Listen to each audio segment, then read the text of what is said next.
Chapter 11. And it came to pass, when Jabin, king of Hazor, had heard those things, that he sent to Jobab, king of Madon, and to the king of Shimron, and to the king of Akshaph, and to the kings that were on the north of the mountains, and of the plains south of Kinnereth, and in the valley, and in the borders of Dor on the west, and to the Canaanite on the east and on the west, and to the Amorite, and the Hittite, and the Perizzite, and the Jebusite in the mountains, and to the Hivite under Hermon, in the land of Mizpah. And they went out, they and all their hosts with them, much people, even as the sand that is upon the seashore in multitude, with horses and chariots very many. And when all these kings were met together, they came and pitched together at the waters of Merom to fight against Israel. And the Lord said unto Joshua, Be not afraid because of them.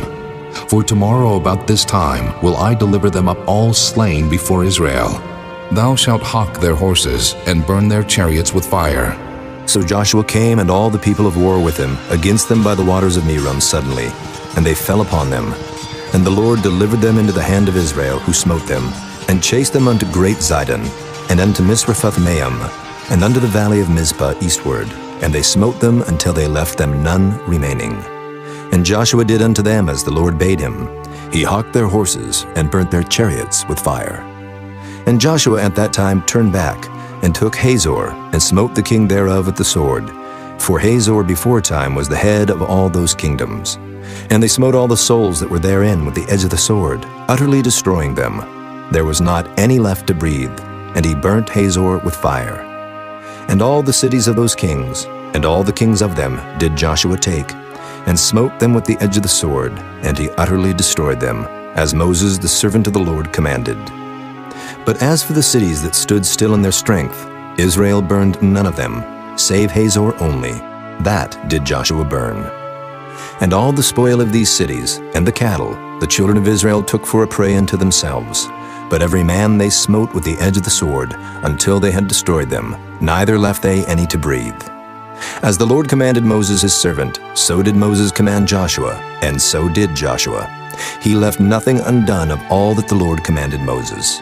So Joshua took all that land, the hills and all the south country, and all the land of Goshen, and the valley and the plain, and the mountain of Israel, and the valley of the same, even from the Mount Halak that goeth up to Seir, even unto Baalgad in the valley of Lebanon under Mount Hermon. And all their kings he took, and smote them and slew them. Joshua made war a long time with all those kings. There was not a city that made peace with the children of Israel, save the Hivites, the inhabitants of Gibeon. All other they took in battle.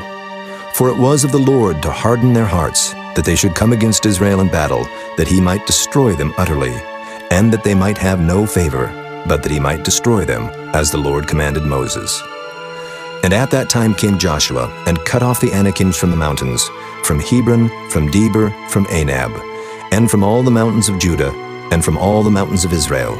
Joshua destroyed them utterly with their cities. There was none of the Anakims left in the land of the children of Israel. Only in Gaza, in Gath, and in Ashdod there remained. So Joshua took the whole land, according to all that the Lord said unto Moses, and Joshua gave it for an inheritance unto Israel, according to their divisions by their tribes. And the land rested from war.